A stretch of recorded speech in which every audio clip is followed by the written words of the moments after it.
South Africa is ranked amongst the countries with the highest incidences of gender-based violence and has 5 times the global average for femicide. In this diverse and vibrant country, more than 85% of South Africans identify as people of faith.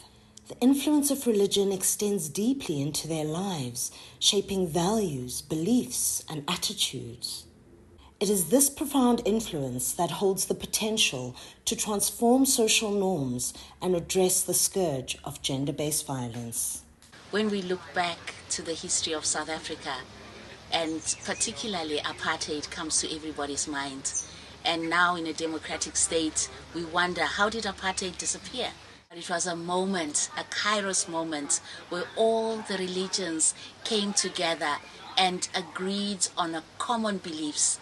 As different faiths united in the kairos moment, contributing to the end of apartheid, so too they have united to contribute to the end of gender-based violence. The faith community is the first place you go to when you are abused. Your spirit is at stake. That is why we need faith spaces.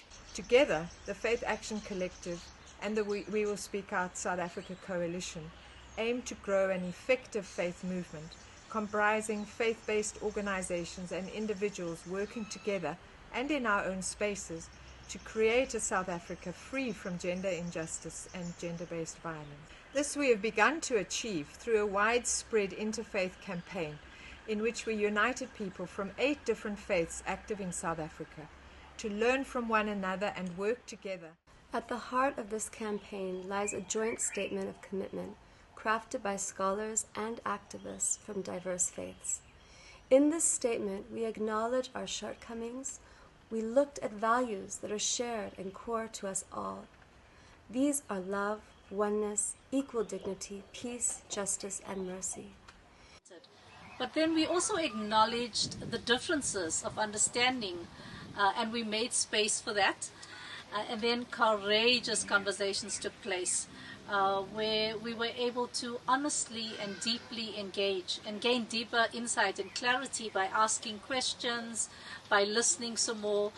And then we were reminded again at this point what we set our container to be, of shared values. A 6 weeks validation process involved faith representatives sharing and workshopping the statement in their faith communities and submitting proposed changes.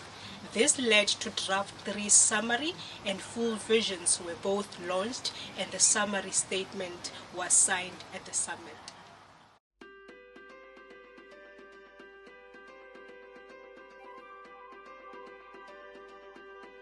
We created a beautiful space for the signing ceremony. It took place with participants signing in person as well as online through change.org, which we launched at the summit. Participants began the process of looking forward in how to make the statement practical. The next steps include offering sustained capacity development support on request to the over 600 signatories to the joint interfaith statement as they implement their specific commitments in practice in their faith contexts.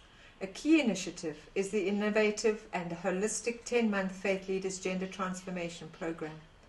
Other initiatives include offering elective workshops to develop practical gender-based violence work skills and an online community of practice offering a resource collection and engagement opportunities for alumni and other engaged faith leaders. As the GIZ Inclusive Violence and Crime Prevention Program, it has been our absolute pleasure and honor to walk this journey with We Will Speak Out and the Faith Action Collective to end gender-based violence, because we realize the importance of the faith sector.